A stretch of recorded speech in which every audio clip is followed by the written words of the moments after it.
What's going on, everybody, and welcome back to Comic Breakdown. In this video, we are jumping into Marvel Zombies, Black, White, and Blood. This is issue number 2. Now, throughout this Marvel Zombie story that we have been getting of Black, White, and Blood, we have been shown multiple different stories throughout the comic, following different heroes, either them being able to make it out alive or their demise into zombification. With this comic having 3 stories, and like usual, we're gonna cover 2 of them, because we never cover every single story in an anthology series. So in this video, we are going to be covering the demise of Reed Richards and the loneliness of Beta Ray Bill. So make sure you guys have subscribed to the channel, make sure that you like this video, and with that being said, let's dive into this breakdown. Alright gang, so as we dive into this issue, we're picking up with the Fantastic Four. They have headed off to the Spire. Reed Richards needs time. The zombie virus is spreading across the globe. And so the Fantastic Four, they're dropping him off and they are saying their goodbyes. Right now, the world needs Reed Richards. With everything at his disposal, he feels like this still may not be enough. But with Herbie helping him out, they don't waste any time, they get to work.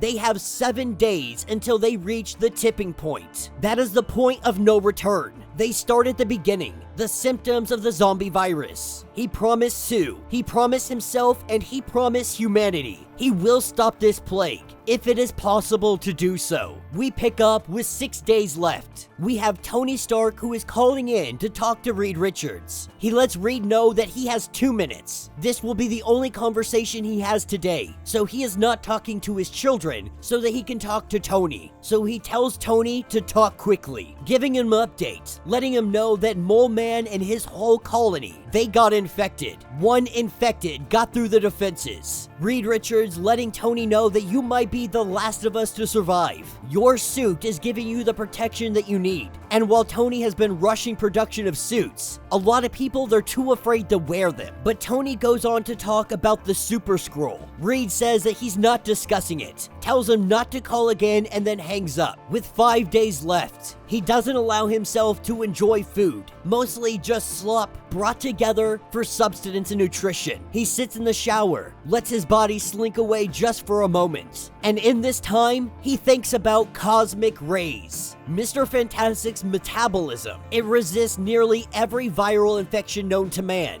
At the very least, slows them to a crawl. His idea is that they expose the entire populace to cosmic rays. Now, the effects are unpredictable, but this is the only chance they have to save all of humanity. With 3 days left, he calls Tony. He lets him know that he has done it. He didn't find a cure. He created a vaccine. He lets him know that there is no cure. The infected are gone. They are a lost cause. He tells Tony to download all the information from Herbie to start production, and now he is headed home to be with his family. This is where Tony apologizes. He tells him that you deserve so much better, but it was the Super Scroll. The Super Scroll was one of the first A-level threats to get the virus. The Fantastic Four had fought them. Reed Richards was there. They won the battle, but the world lost the Fantastic Four. Reed Richards had blocked this out of his mind so that he could focus on trying to create a cure or vaccine. Mr. Fantastic faced against Doom, Puppet Master, Galactus. He fought all of them in one, but now he sits here alone.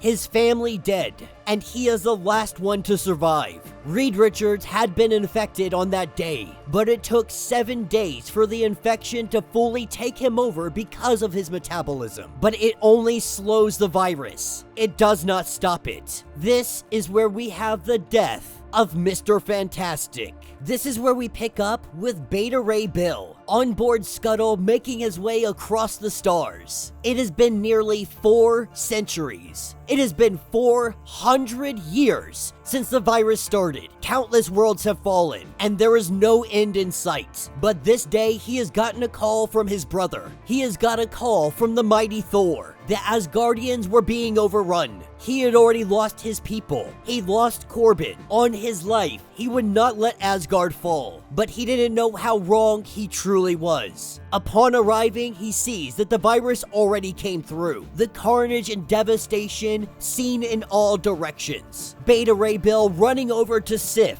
She is fallen on the battlefield, but she has also already started to turn. When he looks over his shoulder, what he finds is Captain America, Spider-Woman, Thor, the Scarlet Witch, and Wolverine. Before his eyes, his fears have been made real. They have already been turned. The battle has already been lost. But he had yet to discover what truly happened here. Going up to Thor and the Avengers, trying to figure out what happened and how he can help. This is when they attack him. No honor in their efforts, just hunger. Had it not been for their zombification, he would have no advantage here. But all of their senses have been dulled. That is because they have been turned into zombies. Their minds aren't working at 100% capacity, so they just attack. There's no strategy, there's no technique. It is just attacking and hoping that their numbers are enough to quickly take him down. As he battles, we see Sif bite him, but because of his Corbinite physiology, his enhanced Corbinite physiology, it made impossible for them to actually transform him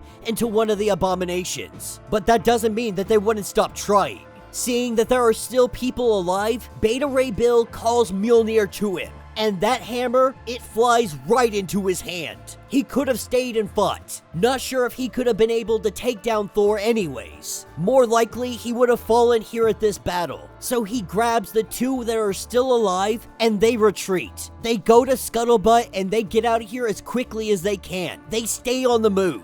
This virus spread from planet to planet, civilization to civilization. They helped as many as they could along the way. They gained as many allies as they could gather. The best of every world that were still alive joined in the fight. This is what kept Beta Ray Bill going after all of these years. In deep space, a century later, we pick up with Beta Ray Bill and his young son Egaz. And Beta Ray Bill is talking about missing his friends. His son giving him that glimmer of hope that he has been missing over all of this time, telling him that he can always make new friends. The innocence of a child birthing hope back into Beta Ray Bill. Jumping many decades later, they get a distress call from the west side of the planet that they are currently on. Not sure if it's more survivors, but they can only hope. As they gather their weapons, they know that time moves on, that the plague will continue to persist, but life, it will also always persist. And so do the heroes. And that will be the end of this issue.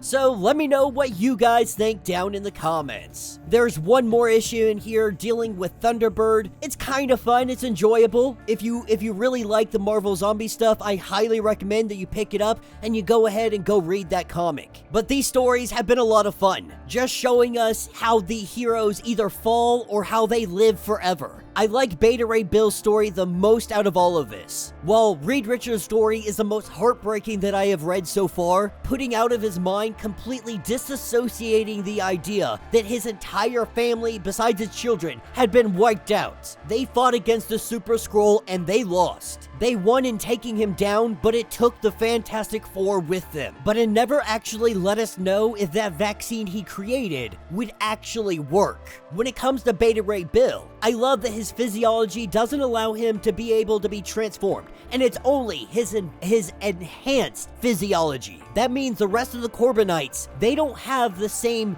resistance to the virus that he would. He was made special. He was made to be the ultimate warrior. And so he is very unique in the way that he cannot be turned into a zombie. He will live on for centuries. Maybe one day they may take down Beta Ray Bill, but for the time being, in this universe, he is one of the last beacons of true hope. As he wields Mjolnir after all of this time, nothing will stop him from saving the innocents. So let me know what you guys think. Let me know your thoughts. Let me know your theories. If you would like to get caught up on everything going on with this series, go ahead, check out the link in my description, as well as the top of this video. It'll get you completely caught up on everything that has been going on with Marvel Zombies, Black, White, and Blood.